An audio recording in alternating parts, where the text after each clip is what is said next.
Bienvenidos, como siempre, es un placer reencontrarnos en este espacio en el que somos todos periodistas. Sin dudas, por supuesto, seguimos todos los argentinos con la preocupación para frenar el avance de la pandemia del coronavirus en nuestro país y desde el primer momento en nuestro programa instamos a que la preocupación por la salud de la población tiene que ser la prioridad. Por supuesto, de quienes toman las decisiones y tienen las herramientas para hacerlo. Y nosotros, como ciudadanos, llevando adelante las medidas que tenemos que tener para evitar contagios, para prevenir y para cuidar a quienes nos rodean y, por supuesto, a nosotros mismos. Como sociedad, tenemos que entender que esa es la vacuna con la que contamos hoy y debemos ser respetuosos de esta cuarentena por la que estamos atravesando.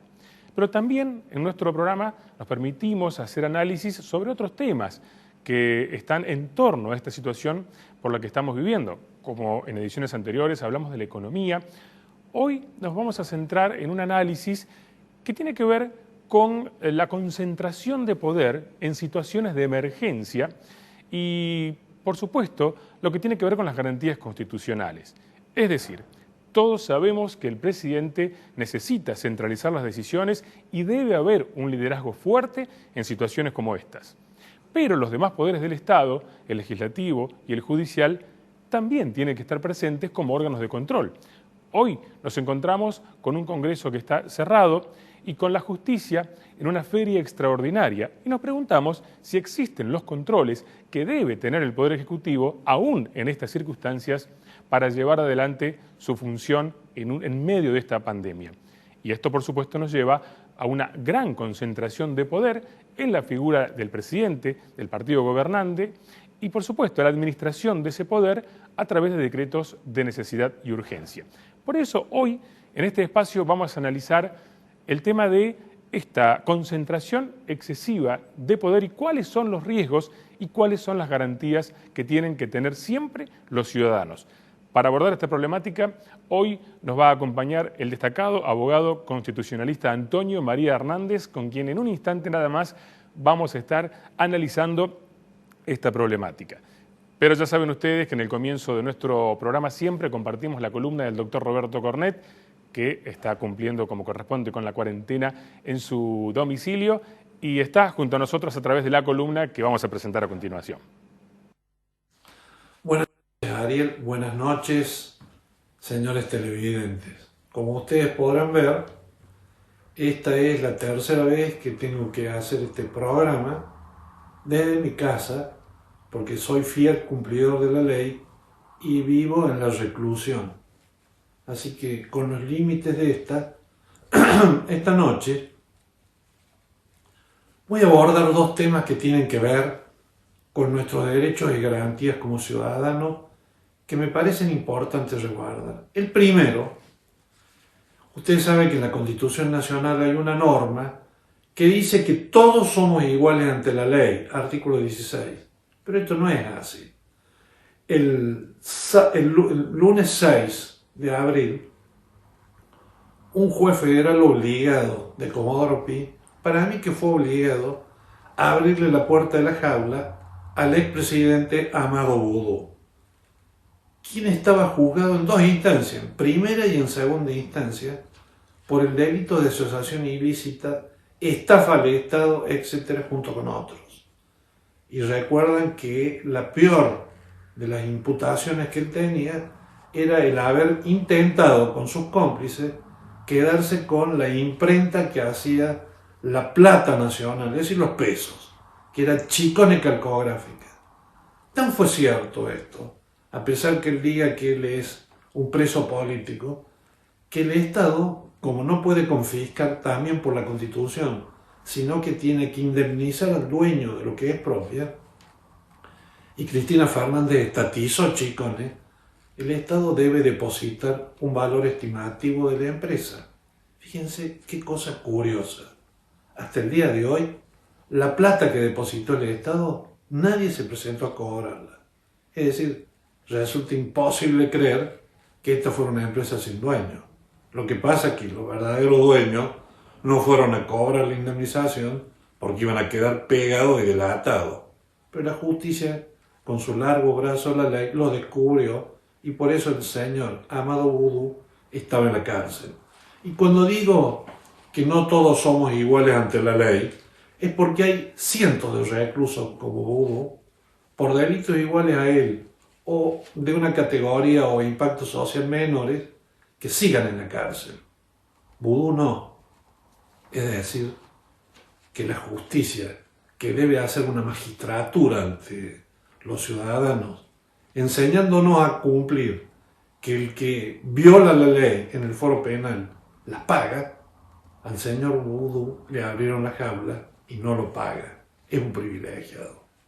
El segundo punto que hace a nuestros derechos individuales, que quiero que tomemos alerta al caso, es esto que ha dicho la ministra de Seguridad de la Nación, Sabrina Frederick, sobre el ciberpatrullaje. ¿Ustedes saben lo que es el ciberpatrullaje? Ella lo explicó, aunque después se retractó. Es que ella a través del ciberpatrullaje quiere detectar el humor social. Yo pregunto, ¿cómo puede saberse que yo estoy triste, contento? Que usted se encuentra deprimido o excitado. ¿Cómo lo van a medir a este estado de ánimo? ¿Sabe qué pasa? En los gobiernos autoritarios o que marchan hacia un gobierno autoritario, empiezan a meterse en la vida privada de cada uno. Mucha gente le es indiferente y puede decir, a mí qué me importa que averigüen mi estado de ánimo, pero a mí sí, y nos debe importar que alguien se meta en nuestra vida privada, porque por ahí se empieza. El régimen nazi, el comunismo de Stalin, el fascismo de Mussolini, Fidel Castro y el comunismo chino empezaron por eso, por meterse en la vida privada de los ciudadanos, y hubo muchos que fueron indiferentes. Nosotros no podemos ser indiferentes a esto, porque el día que aflojemos en las pequeñas cosas, después el Estado va por más. Y no nos podremos quejar, porque cuando nos toque el turno de que nos acusen o se inmiscuyan en nuestra vida privada, no tendremos a quién quejarnos, porque la justicia estará subordinada al que manda y el Parlamento, como ocurre hoy, peligrosísimo, hace la plancha. Hoy el presidente, y no lo discuto, maneja la pandemia, conduce a la nación a eso, pero eso no le da derecho a meterse en nuestra vida privada, ni averiguar nuestro estado de ánimo, ni humor, ni nuestra alegría o tristeza, porque eso es propio nuestro. Y no debemos permitir que ni este, ni ningún otro que mande se meta con nosotros a riesgo de perder la libertad. Participación en nuestro programa, le mandamos un fuerte abrazo. Y después estaremos abordando parte de la problemática que planteaba en su columna, lo que tiene que ver con los riesgos de la concentración de poder, aún en situaciones de emergencia como la que estamos atravesando. Nos va a acompañar después de la pausa el abogado constitucionalista Antonio María Hernández. Pausa y ya volvemos. Centro Tomografía Computada Córdoba Sociedad Anónima. Instituto Ulton, líder en diagnóstico por imágenes. Primer instituto de cirugía ambulatoria mínimamente invasiva del interior del país. Avenida Vélez Arfiel 562, Córdoba, Argentina. Teléfono 0351-426-7700. Hola, ¿te podemos interrumpir unos segundos? Solo queremos agradecerte. Gracias a vos, el Allende Cerro ahora es más grande. Crecimos. Porque incorporamos muchas mejoras, de verdad muy importantes. Y queremos que sepas que todo este crecimiento es nuestra manera de responderte. Con el corazón. Porque en estos 80 años aprendimos que responder con el corazón es lo que nos hace crecer como humanos y profesionales. Porque gracias a estar atentos a vos, nos convertimos en el lugar que queremos ser para vos. Sanatorio Allende. Desde hace 80 años, especialistas en el cuidado de tu vida.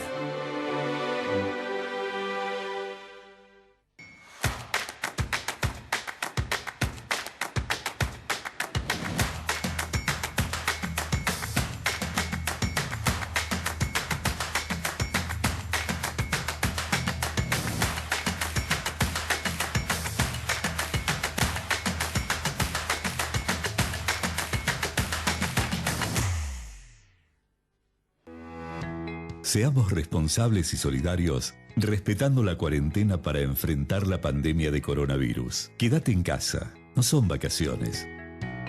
Defensor del pueblo de la provincia de Córdoba. Hola, mi nombre es Ivana y te traigo una propuesta para que en estos tiempos difíciles no postergues tu salud ni la de tu familia. Te invito a conocer nuestros planes pensados para cada situación familiar, económica y laboral. En el Hospital Italiano tomamos tus aportes, si estás en relación de dependencia o si sos monotributista. También tenemos planes prepagos, incluso para mayores de 60 años. Y para la cobertura de APROS y PAMI, beneficios adicionales. Todos nuestros planes tienen cobertura médica sin órdenes ni coseguros. Médico a domicilio, asistencia al viajero y también contamos con la cobertura en toda la provincia de Córdoba a través de la Red Integrada de Salud y acceso a un club de beneficios especiales. Llama al 0810-333-9701 y sumate con tu familia. Si te adherís con débito automático, te bonificamos el primer mes.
La lucha del gobierno por frenar el avance del coronavirus en la Argentina, sin dudas que necesita un liderazgo fuerte y una centralidad por parte del presidente en cuanto a las decisiones importantes con todo el equipo de trabajo y los resortes del Estado. Pero en este ámbito, en el marco de esta alta concentración de poder, también nos preguntamos sobre los riesgos que esto demanda. ¿Cuáles son las preocupaciones que tenemos que tener en cuenta como ciudadanos a la hora de pensar en esta alta concentración de poder por parte del presidente? ¿Y cuál es el rol que tienen los otros poderes del Estado, como el Poder Legislativo, el Poder Judicial? ¿Cuál es el rol de la oposición, el papel de los gobernadores en un sistema de gobierno hiperpresidencialista como es el argentino? Bueno, estos y otros temas vamos a estar abordando a continuación con el abogado constitucionalista Antonio María Hernández, quien está con nosotros. Antonio, buenas noches, un gusto compartir con usted este momento. Hola Daniel, mucho gusto saludarte. Bueno, Antonio, el tema está planteado, ¿cuáles son los riesgos de una alta concentración de poder en situaciones como estas de emergencia?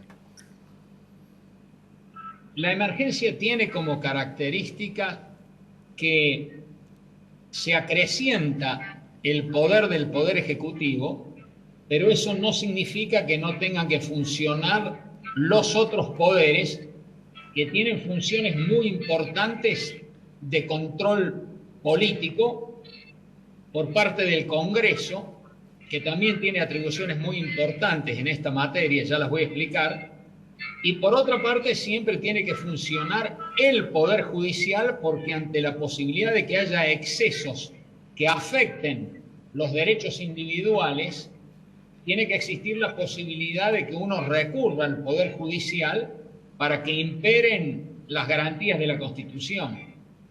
Lo que pasa es que en la historia argentina, desafortunadamente, nosotros hemos tenido un ejercicio muy abusivo de institutos de emergencia a lo largo de toda la historia argentina, y eso ha dado como resultado un hiperpresidencialismo y además daños muy profundos al funcionamiento del sistema republicano, que se debe basar en la división y equilibrio de los poderes con controles mutuos entre ambos poderes. Y después, esto también ha afectado el federalismo porque ha dado como resultado un país cada vez más centralizado. En esta instancia, sabiendo que la Constitución tiene distintos institutos de emergencia, se están aplicando dos concretamente.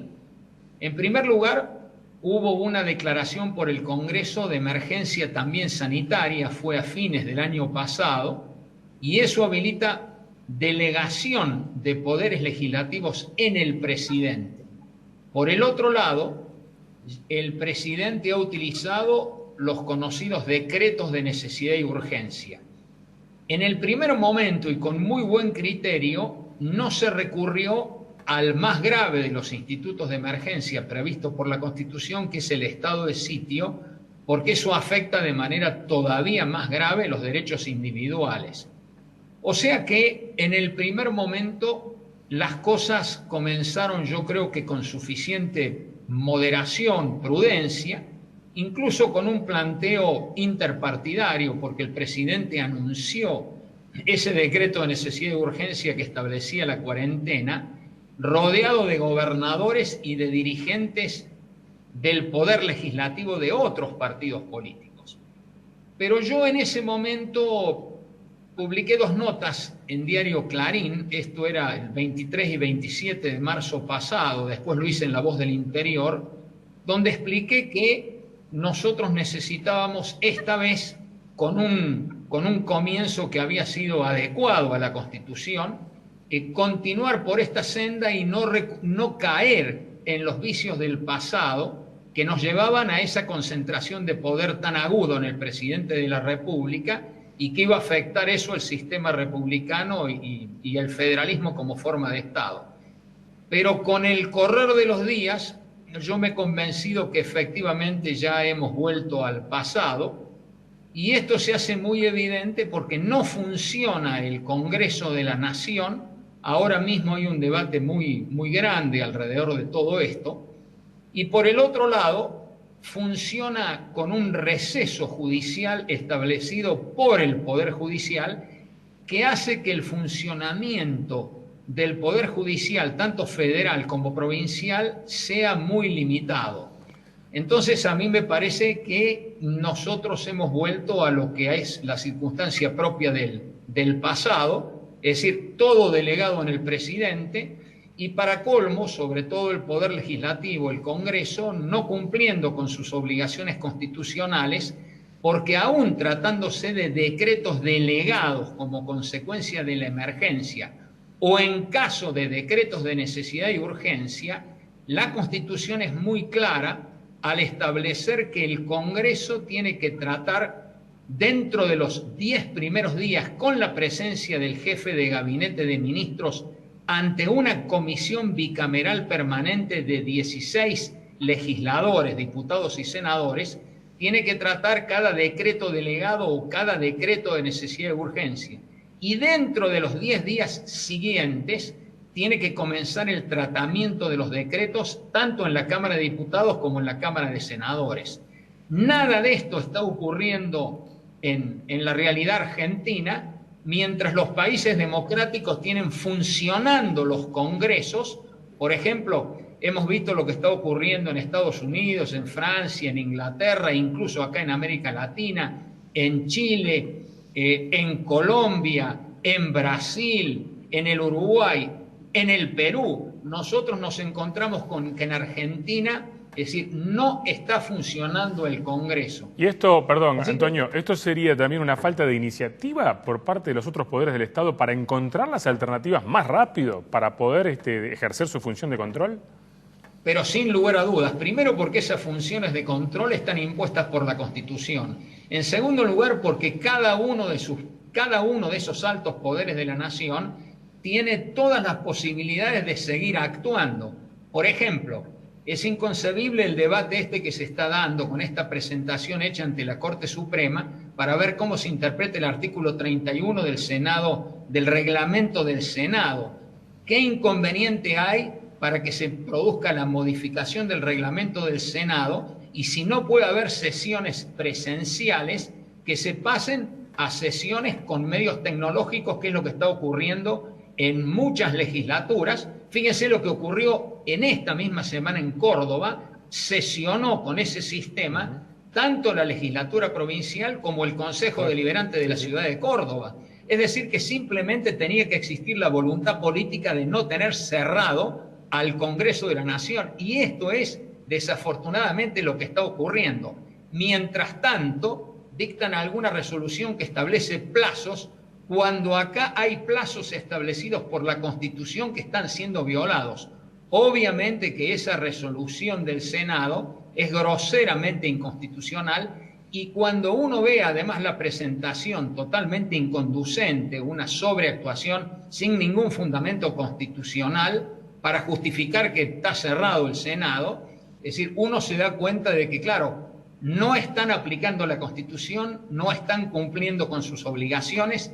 Es esencial el tratamiento de los más de 35 decretos de necesidad y urgencia que ha dictado el presidente, y es esencial el tratamiento de las decenas de decretos delegados que ha emitido, y además adelanto que están dictando resoluciones otros funcionarios del Estado, todo ello también de manera obviamente inconstitucional. Entonces, la emergencia es grave, hay que reaccionar de la mejor manera, pero hay que hacerlo dentro del sistema democrático, respetando la Constitución. La Constitución tiene estos institutos de emergencia, ahí se establecen claramente obligaciones para cada uno de los poderes, y cada ciudadano tiene que tener también la posibilidad, frente a un exceso de los que ya se están cometiendo, para poder recurrir ante el Poder Judicial. Porque hay que entender claramente que en una democracia, en un Estado de Derecho, la primera ley es la Constitución. Y la Constitución argentina tiene institutos de emergencia que son muy claros, muy precisos, y hay que respetar estrictamente ese tipo de mandato. Antonio, y en esta función de control, ¿cuál debería ser el rol de la oposición, que todos entendemos y es coherente, hoy está acompañando al gobierno en estas decisiones difíciles, porque es un momento que nos tiene que tener a todos frente a esta pandemia, pero la oposición también tiene un rol de ser un control del poder? ¿Qué lectura podemos hacer de la oposición actualmente? No hay ninguna duda que es muy importante la idea de la unión nacional para enfrentar un tema tan delicado como esta pandemia. Pero también hay que entender que esto no significa pensamiento único, esto no significa que uno tenga que delegar todo el poder en 3 o 4 personas, que es lo que está ocurriendo hoy en el país, porque ahí sí la oposición tiene un rol muy importante que cumplir, y porque además es muy importante que la mayor cantidad de personas piensen para ver cuáles son los rumbos futuros que tiene que tener la Argentina. Entonces, no hay ninguna duda que la oposición tiene que estar a la altura de las circunstancias. Yo hubiera esperado mayores reacciones por parte de la oposición, aunque ha sido claro al respecto. Por ejemplo, lo he escuchado hace muy poco al diputado Negri hablar de este asunto, pero claro, uno espera otro tipo de actitudes para que inmediatamente se ponga a funcionar el Congreso de la Nación, como lo está haciendo la legislatura de Córdoba, o como lo está haciendo el Consejo Deliberante de Córdoba. Y a mí me parece que todos pueden sumar en una situación tan delicada como la que vivimos. Yo creo que estuvo muy bien el presidente cuando llamó a especialistas bajo el punto de vista médico para ver cómo se podía enfrentar en base a fundamentos científicos de la mejor manera una crisis tan grave como la provocada por el coronavirus. Pero es evidente que ahora tenemos que resolver otro tipo de cuestiones muy delicadas. No hay ninguna duda que está en juego todo el problema de la deuda externa, está en juego todo el problema de la economía argentina, está el tema de la salida oportuna de la cuarentena, y todo este tipo de cuestiones requieren de una acumulación de debate, de crítica, de inteligencia que es elemental para que uno pueda acertar en temas que realmente son tan decisivos para todos los argentinos. Así que me parece que acá hay que actuar con este sentido. Me parece que oportunamente el presidente había hablado incluso de un Consejo Económico y Social, no se volvió a hablar de eso. Yo creo que hay que avanzar en este tipo de ideas, pero siempre, como lo he dicho inicialmente, lo primero es el Congreso, ahí está la máxima representación popular del pueblo argentino, y después el Poder Judicial para garantizar nuestras libertades. Yo creo que esto es lo más importante que tenemos hoy que asegurar. En segundo lugar, creo que es muy importante hacer funcionar el Estado federal argentino. Hay que saber que tienen competencias en materia de salud pública, tanto las provincias como los municipios, de tal manera que ahí yo creo que también hay buenos ejemplos. Unos los ha visto acá en Córdoba, es decir, hay medidas que se pueden tomar desde cada orden de gobierno para ver cómo se combate de la mejor manera a la emergencia. Más allá de que uno advierte que también se han cometido errores en esta materia, por ejemplo, yo señalo rápidamente lo que acaba de ocurrir esta semana en la provincia de San Luis, en que el gobernador ha impedido el ingreso de diarios o revistas nacionales. Esta es una afectación directa a la libertad de opinión, a la libertad de prensa, al sistema republicano. Y claro, son errores de este tipo que nosotros estamos advirtiendo, como otros que también se están produciendo. Claro, tiene que ver con esa tentación a veces de tanto poder ir por sobre algunas libertades que se deben garantizar. Antonio, no tenemos más tiempo, la verdad que fue un placer poder dialogar en este espacio con la claridad que siempre lo caracteriza y ayudarnos a reflexionar sobre este tema. Le dejamos un fuerte abrazo y nos vamos a reencontrar seguramente en muy breve. Gracias por la invitación, hasta cualquier momento, Ariel. Un abrazo muy grande y nosotros, por supuesto, llegamos al final de esta edición de Somos Todos Periodistas. Los esperamos la próxima semana. Muchas gracias.